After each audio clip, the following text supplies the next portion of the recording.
Africa 9 toujours chef d'actualité au bozali komona aéroport na biso moderne le président na biso moko atongolo on s'appelle béton misala nde ezomona na botala bino moko aéroport ya sika ndenge nani kutu bainaugure yango te botala bino moko qualité aéroport international ya Njili bino moko botala salle d'attente bino moko botala classe botala couleur botala image moko akondolo moko atondolo Fatibe na tomona makambo te tala aéroport kitoko bino moko bolanda le début jusqu'à faire beau s'abonner na Africa 9 bokozala jamais déci bolanda bo s'abonner bo partager bo laguer et kosala biso bien makasi bino moko botala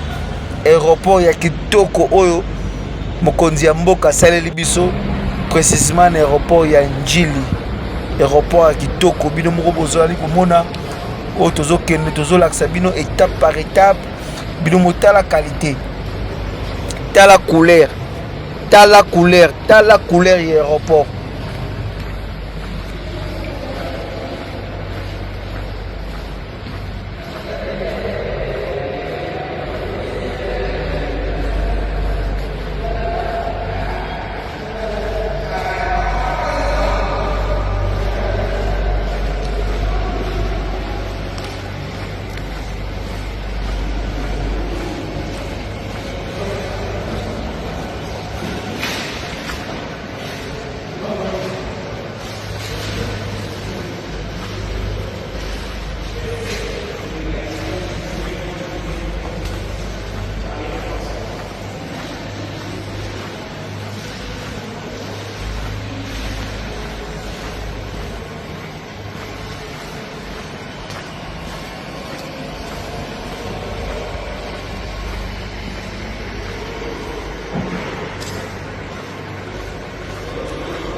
Plusieurs tonnes de farine de maïs acquises par le gouvernement provincial sont arrivées à Kasumbalesa en provenance d'Afrique du Sud.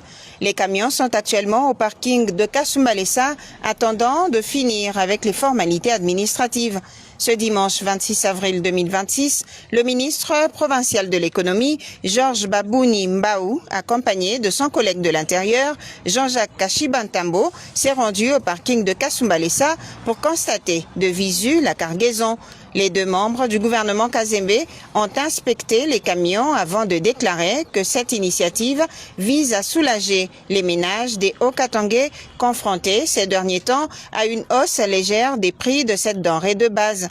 Cette farine sera mise à la disposition de la population à un prix social de 25 000 francs congolais, a indiqué le ministre de l'économie, Georges Babouni Mbaou, qui salue la politique du gouverneur Martin Kazembe Choula de répondre d'abord à la demande de la population. L'instruction a été donnée par Excellence Monsieur le ministre de l'Intérieur à celui qui doit s'atteler pour faire les formalités douanières pour que ce détraque très rapidement rejoindre Lubumbashi afin que le peuple haut-katangais puisse en bénéficier parce qu'il s'agit de sa farine aussi. La vente elle a été lancée, elle est effective. Nous avons été premièrement dans les territoires de Mitwaba, ensuite nous sommes dans la ville de Lubumbashi très prochainement, d'ailleurs à partir de demain ou après-demain.